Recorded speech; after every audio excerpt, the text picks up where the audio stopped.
இலைக்கும் சலாம் அலஸ்லாம். கண்ணியத்துக்குரியவர்களே, அல்லாஹு தாலா மிக முக்கியமான ஒரு விஷயத்தை நமது வாழ்க்கையில் தேவைப்படக்கூடிய மிக அவசியமான விஷயத்தை அல்லாஹ் கூறுகின்றான். பொதுவாக எந்த ஒரு காரியத்திலும் நாம் யாரையும் அவசரப்பட்டு எந்த ஒரு முடிவும் எடுத்துவிடக்கூடாது.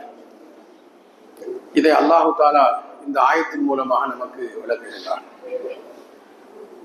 பெருமானார் ஸல்லல்லாஹு அலைஹி வஸல்லத்துடைய காலத்திலே ஒரு சம்பவம் நடந்தது. சஹாபாக்களின் சிலர்கள்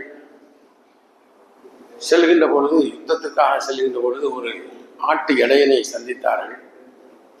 அவர் நிறைய ஆடுகளை வைத்திருந்தார். சஹாபாக்களை பார்த்தவுடனே அவர் கலிமா ஓதினார்.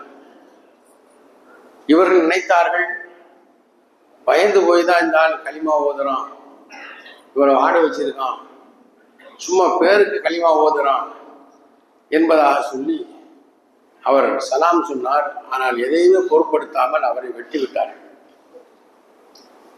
அல்லாஹு தஆலா ஆயத்தை இறக்கினான். வலா தகூலு லிமன் அல்கா இலைக்கும் ஸலாம் லஸ்த மூமினா. உங்களை பார்த்து சலாம் சொன்ன ஆளை நீ மூமின் இல்லைன்னு நீங்க சொல்லிட்டீங்க.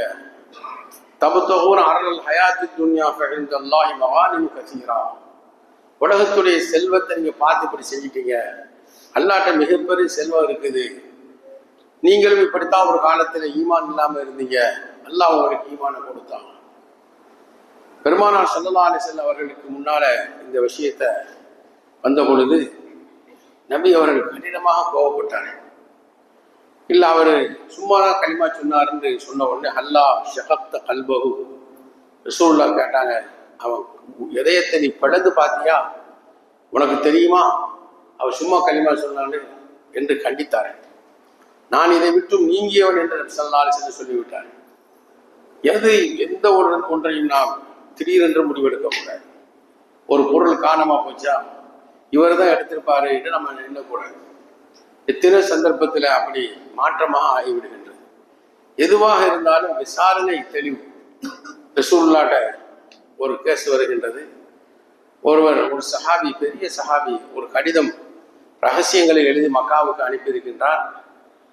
அவர்கிட்ட ரசூலுல்லாஹ் விசாரிச்சாங்க. அவர் சொன்னார், யார் ரசூலுல்லாஹ், நான் முனாஃபிக் கிடையாது, என்னுடைய ஒரு அந்த விரோதிகளை என் பக்கம் லேசா இழுப்பதற்காக இந்த கடிதத்தை எழுதினேன். ஹஸரத் உமர் சொன்னாங்க, இல்லை நாள முனாஃபிக் தலையை எடுக்கணும். ரசூலுல்லாஹ் சொன்னாங்க, இல்லை எடுக்க முடியாது. எதுவுமே நாம் அவர் உண்மையை சொல்லிவிட்டார் என்று சொன்னாங்க. ரசூலுல்லாஹ்ட்ட ஒரு கூட்டத்தார்கள் ஈமான் கொண்டு ஜக்காத் தர்றேன்னு சொன்னாங்க, தரவே இல்லை. அப்போ ஒரு ஆளை ரசூலுல்லாஹ் ஜக்காத்து வசூல் பண்ண அனுப்புனாங்க. அவர் போயிட்டு சொல்லிட்டாரு, அவன் ஜக்காத் தரமாட்டான்னு சொல்லிட்டாங்க. அப்படின்னு உடனே ரசூலுல்லாஹ் ஒரு படையை அனுப்பிட்டாங்க, அந்த மக்களுக்கு யுத்தம் செய்யறது. இந்த படம் போய்கிட்டு இருக்குது, அவங்க ஜக்காத்தெல்லாம் எடுத்துக்கிட்டு வந்துகிட்டு இருக்காங்க. என்னடா இது, இந்த ஆள் இப்படி சொன்னார. அப்ப ரசூலுல்லாஹ் வந்து விசாரிக்கும் போது, இவர் ஏற்கனவே அந்த கூட்டத்தாரோட ஒரு விரோதமா இருக்காரு, போகாமலே அவன் தரமாட்டான்னு சொல்லிட்டாரு. அப்ப அல்லாஹ் ஆயத்தை இறக்குறான், எந்த ஒரு விஷயமா இருந்தாலும் தெளிவாக நீங்கள் விசாரிக்க வேண்டும், அவசரப்பட்டு எந்த முடிவையும் எடுத்து வரக்கூடாது என்பதை அல்லாஹ் தஆலா பல அமைப்புகளில் குர்ஆனில் ஹதீஸில் நமக்கு விளக்கி காட்டுகின்றான். ஆகவே எதுவாக இருந்தாலும் தீர நாம் விசாரிக்காத வரை எந்த முடிவையும் நாம் எடுத்து வர முடியாது என்பதை இந்த ஆயத்தில் அல்லாஹ் தஆலா சொல்லி காட்டுகின்றான். பெருமானார் ஸல்லல்லாஹு அலைஹி வஸல்லம் அவர்கள் கடினமாக வருத்தப்பட்டார்கள். அந்த வெட்டப்பட்ட மனிதரை பற்றி அவன் உண்மையான மூமினாக இருந்திருக்கின்றார், உண்மையிலே அவர் உண்மையாக கலிமா சொல்லி இருக்கின்றார். ஆனால் சூழ்நிலைகளை நினைத்து இவர்கள் பயந்துதான் கலிமா சொல்லலாம் நினைச்சிட்டாங்க. அது தவறு என்பதை அல்லாஹ் இந்த ஆயத்திலே சுட்டி காட்டுகின்றான். ஆகவே நாமும் எந்த ஒரு காரியமாக இருந்தாலும், எத்தனையோ குடும்ப கேசுகள் வருகின்றது, பார்த்தா ஆச்சரியமா இருக்கும். சரியாக விசாரிக்காமல் அதில் முடிவு சொல்லி விடுகின்றார்கள். கடைசியில பார்த்தா உண்மைக்கு புறம்பாக மாறிவிடுகின்றது.